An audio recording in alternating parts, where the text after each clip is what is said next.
Now, we will now do the posting of our adjusting entries.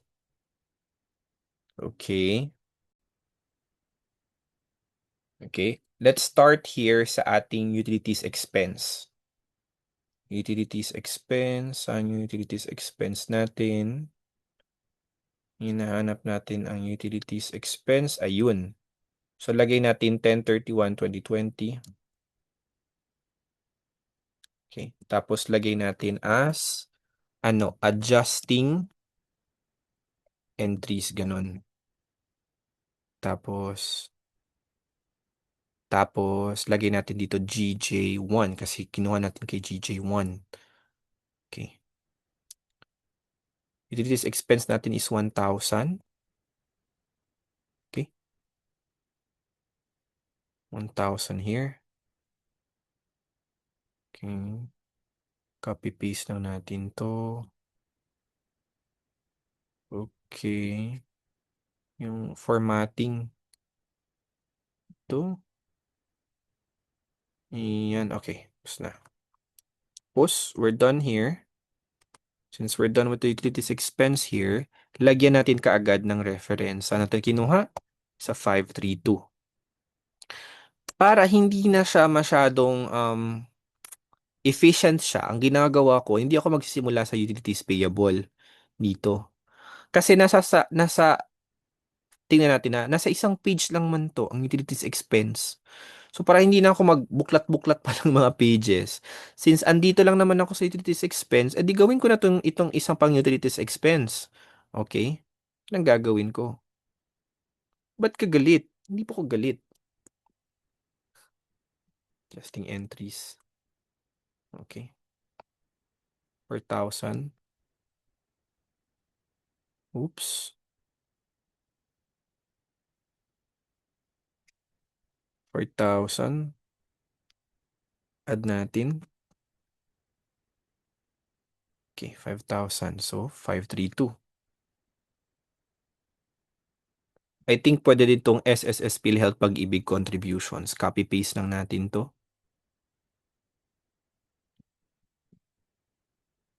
Ito.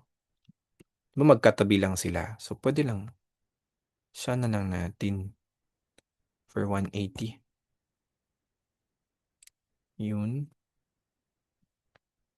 Oops. Formatting. Tapos, to 5. Yan. Okay, we're done. Now, etong depreciation, mamaya to retain earnings. I think malapit-lapit lang tong retain earnings na to. Again, right every after nyo ma-reference, lagyan nyo talaga ng PR para hindi kayo malito. Depreciation expense, store equipment. Ito.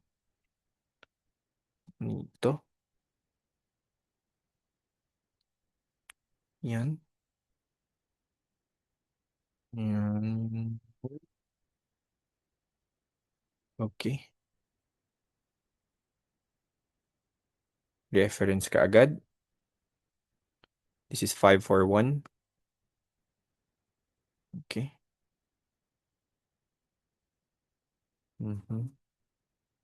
Let's proceed with office equipment. Okay. This is 725. Okay. It's 542. Okay. Probably I also will start with the retained earnings. Retained earnings.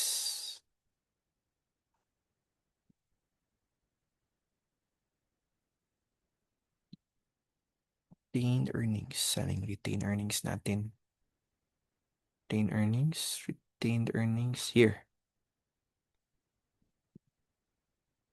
So this is debits. Ibig sabihin, mamaminus to siya.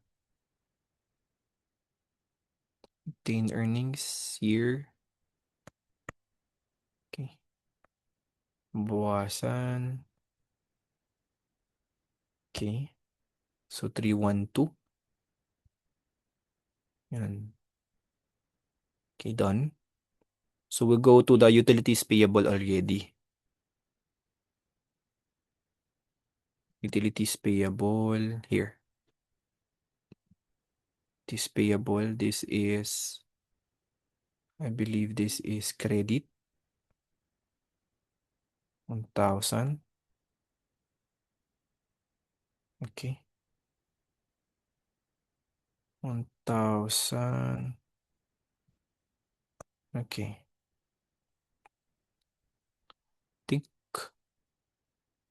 formatting here. Peso sign at the beginning of each, the number of each, the first number of each column. So 215.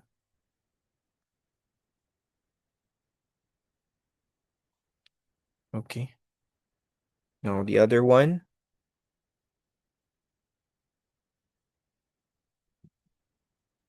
Okay. So this is 4,000. Oops.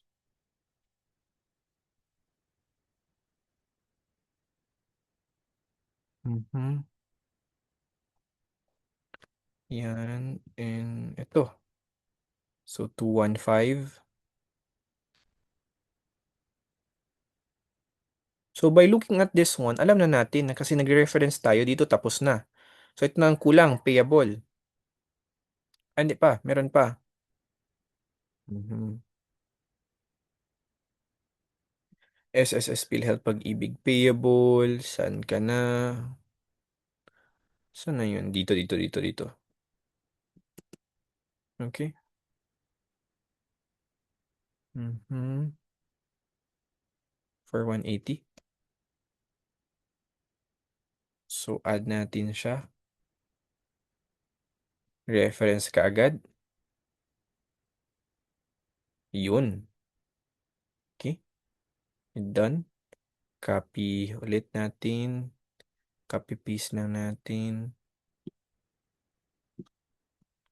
So since we're done with this one, let's go to cash dividends payable. Ito. Cash dividends payable. Okay. May natin dito ay, oops, mali ako. Credit pala. Yan. 30,000.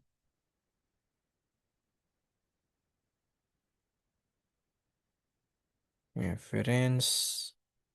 219. Okay.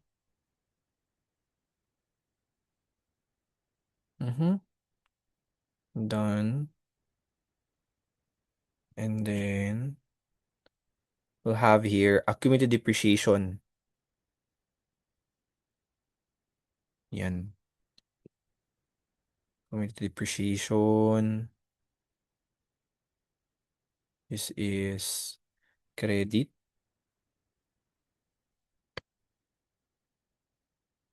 Add natin to siya dito.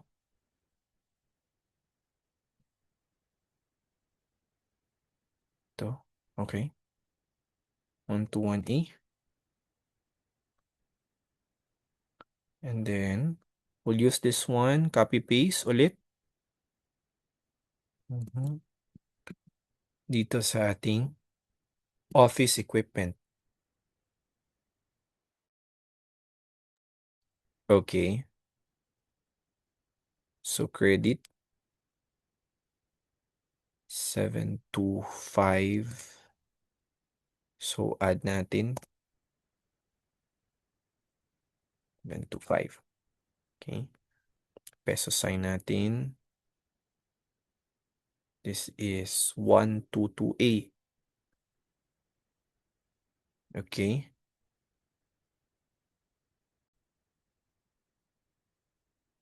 And that's it. I believe we are already done with our adjustments, both for our journalizing and posting the adjustments entry.